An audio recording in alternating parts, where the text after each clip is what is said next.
Assalamualaikum warahmatullahi wabarakatuh.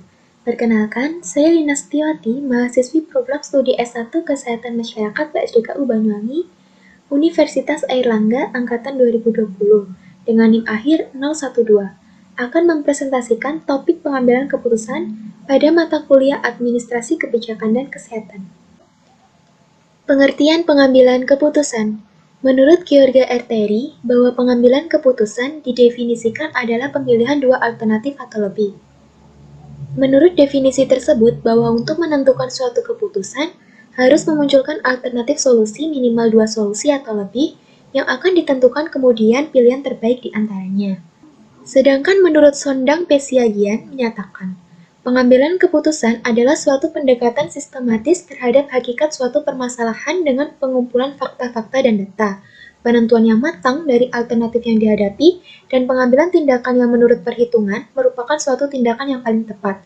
Pengertian ini mengandung makna bahwa suatu permasalahan dilakukan penelusuran terlebih dahulu, sehingga diketahui dengan jelas pokok-pokok permasalahan atau bukan suatu permasalahan yang perlu dilakukan putusan atau pilihan. Tujuan pengambilan keputusan.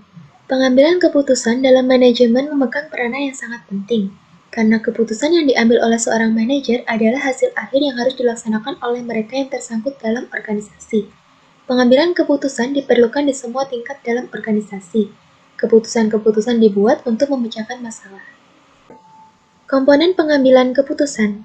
4 komponen pengambilan keputusan yang dikelompokkan oleh Martin Settar yaitu: yang pertama, penetapan tujuan. Sebelum keputusan dibuat, maka yang pertama harus ditanyakan, untuk apa keputusan ini dibuat? Apakah keinginan mencapai keputusan seiring dengan kemampuan dalam menjalankan dan dampak keputusan? Yang kedua, identifikasi alternatif. Setelah menetapkan tujuan, maka dapat dilanjutkan dengan menetapkan berbagai alternatif-alternatif yang mendasari mencapai tujuan tersebut. Untuk mencapai satu tujuan, tentu ada banyak alternatif yang dapat diambil, namun tetap dipertimbangkan segala dampak dari alternatif yang diambil. Yang ketiga, uncontrollable event. Alternatif yang diambil harus mampu melihat pada kondisi sekarang terhadap kondisi yang akan datang. Jangan sampai keputusan yang diambil tidak mempertimbangkannya. Dan keputusan yang sudah diambil jika karena di luar dari kemampuan kita menganalisanya, namun tetap terjadi, maka harus diusahakan mencari solusi alternatif atas kondisi terbaru yang muncul. Yang keempat, sarana mengukur hasil. Untuk sarana mengukur hasil harus ditetapkan alat atau sarana yang menjembatani antara keputusan terhadap realisasi. Jika keputusan yang diambil tidak sesuai dengan realisasi, berarti keputusan tersebut salah. Dan sebaliknya, jika keputusan sesuai dengan realisasi yang dicapai, maka dapat dikatakan keputusan tersebut berhasil. Tahapan pengambilan keputusan. Pada garis besarnya, pengambilan keputusan dalam organisasi terdiri atas 6 langkah, yakni: yang pertama, menetapkan sasaran. Tujuan dan sasaran ini diperlukan untuk mengukur keefektifan organisasi. Jika tujuan dan sasaran ini ditetapkan dengan jelas, pimpinan dapat mengukur apakah hasil yang dicapainya sesuai dengan tujuan yang ditetapkan sebelumnya. Yang kedua, menetapkan persoalan. Yang ketiga, mengembangkan alternatif. Artinya, menyusun beberapa pemecahan yang mungkin, kemudian dipilih pemecahan yang paling baik. Yang keempat, mengevaluasi alternatif. Dalam setiap pengambilan keputusan, terdapat tujuan memilih alternatif yang memberikan hasil yang paling besar keuntungannya atau hasil yang paling kecil kerugiannya. Pedoman untuk mengadakan perbandingan diperlukan. Hasil yang akan diperoleh dari setiap-tiap alternatif harus dibandingkan dengan sasaran yang ditetapkan pada langkah pertama. Yang kelima, memilih satu alternatif, yakni alternatif yang paling mungkin dapat mencapai sasaran yang telah ditetapkan. Yang terakhir yaitu melaksanakan keputusan. Pada tahapan ini, seorang pengambil keputusan atau decision maker harus melaksanakan alternatif yang sudah dipilih secara efektif agar sasaran dapat tercapai. Sangat mungkin sekali sebuah keputusan yang baik dihancurkan oleh pelaksanaan yang jelek. Jadi, pelaksanaan mungkin jauh lebih penting daripada memilih alternatif. Keputusan yang diambil akan selalu melibatkan orang. Oleh sebab itu, baik buruknya keputusan tergantung kepada orang yang melaksanakannya. Pengambilan keputusan yang efektif. Menurut Manulang pada tahun 1986, bahwa pengambilan keputusan yang efektif adalah dengan 5 tahapan kategori, yaitu: A. Tahapan menerima tantangan, B. Tahapan mencari alternatif, C. Tahap penilaian alternatif, D. Tahap menentukan pilihan dan menjadi terikat, E. Tahap berpegang pada keputusan. Fase pengambilan keputusan. Menurut Herbert A. Simon, ada 4 fase pengambilan keputusan, yaitu 1. Intelligence. Pengumpulan informasi untuk mengidentifikasikan permasalahan. Tahap ini merupakan proses penelusuran dan pendeteksian dari lingkup problematika serta proses pengenalan masalah. Data masukan diperoleh, diproses, dan diuji dalam rangka mengidentifikasikan masalah. Yang kedua, desain. Tahap perancangan solusi dalam bentuk alternatif pemecahan masalah. Tahap ini merupakan proses pengembangan dan pencarian alternatif tindakan atau solusi yang dapat diambil, yang merupakan representasi kejadian nyata yang disederhanakan, sehingga diperlukan proses validasi dan verifikasi untuk mengetahui keakuratan model dalam meneliti masalah yang ada. Yang ketiga, choice. Tahap memilih solusi dari alternatif-alternatif yang disediakan. Tahap ini dilakukan pemilihan terhadap di antara berbagai alternatif solusi yang dimunculkan pada tahap perencanaan agar ditentukan atau dengan memperhatikan kriteria-kriteria berdasarkan tujuan yang akan dicapai. Yang keempat, implementation. Tahap melaksanakan keputusan dan melaporkan hasilnya.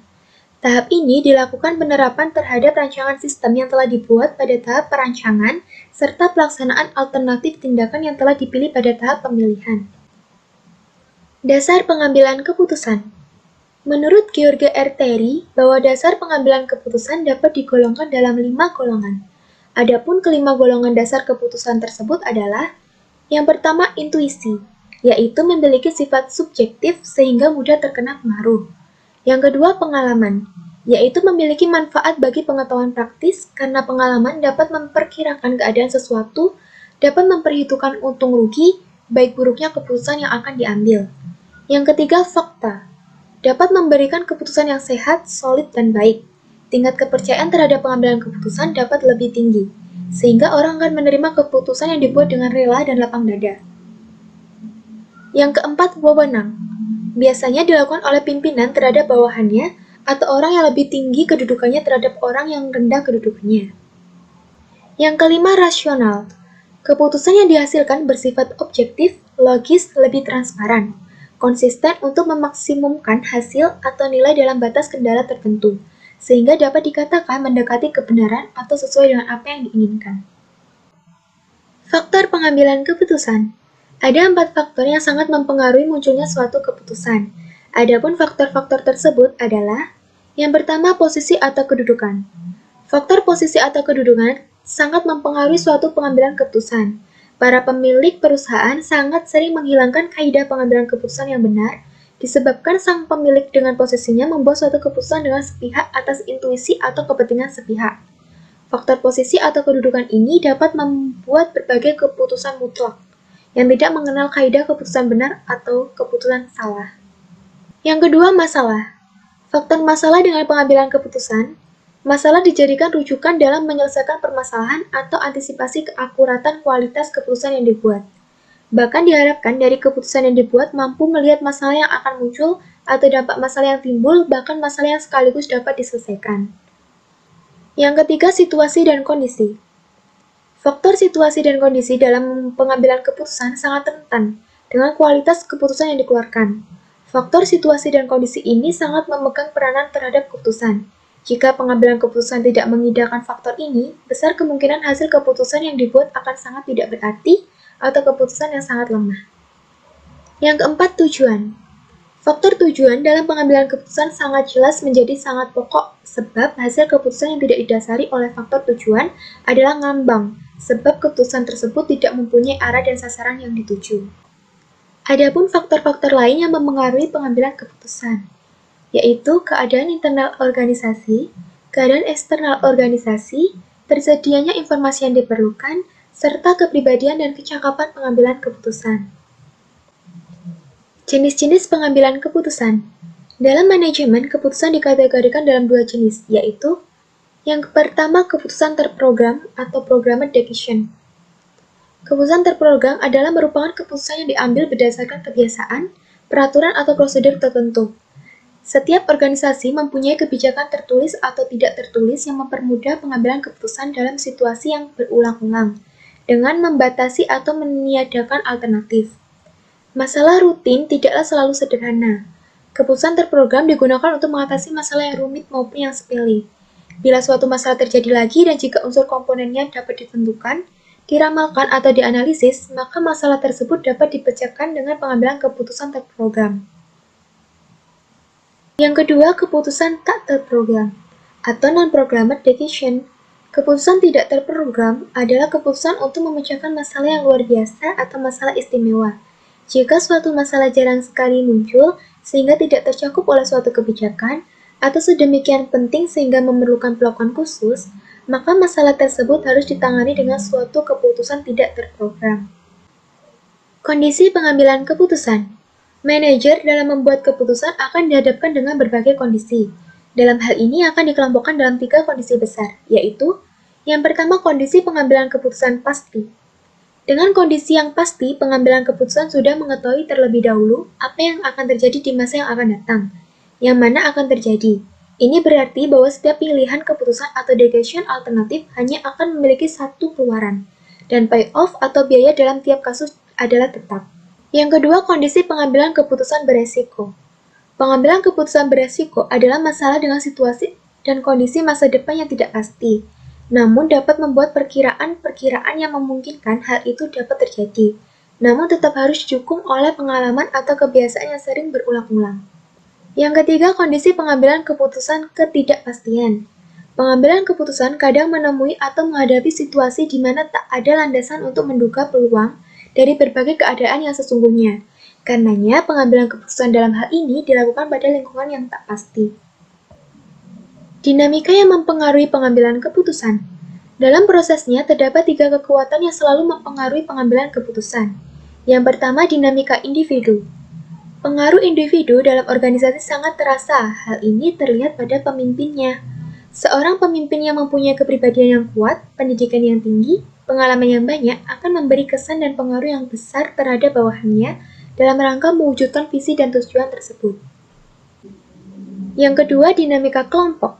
Dinamika kelompok mempunyai pengaruh besar dalam rangka pengembangan dan membuat rencana organisasi berhasil. Untuk mewujudkan ini, maka pemimpin organisasi hendaknya mengusahakan agar kelompok di dalam organisasi dapat lebih cepat berkembang menjadi dewasa. Berkembang dan mengarahnya kelompok organisasi ke arah semakin dewasa memberikan keuntungan bagi organisasi dalam rangka menerapkan rencana kerja dan mewujudkan visi dan misi. Yang ketiga, dinamika lingkungan. Pengaruh lingkungan juga memegang peranan yang cukup penting untuk diperhatikan. Antara organisasi dan lingkungan itu saling mempengaruhi. Kesimpulan, pengambilan keputusan adalah pilihan alternatif penyelesaian permasalahan. Dengan terlebih dahulu memahami permasalahannya dengan cara mengurai masalah, sehingga didapatkan pokok permasalahan atau bukan permasalahan. Selanjutnya, dengan keilmuan dapat merumuskan berbagai alternatif penyelesaian permasalahan yang berdasar dan didukung data dan fakta yang akurat. Berikut daftar pustaka yang saya gunakan. Terima kasih atas perhatiannya. Wassalamualaikum warahmatullahi wabarakatuh.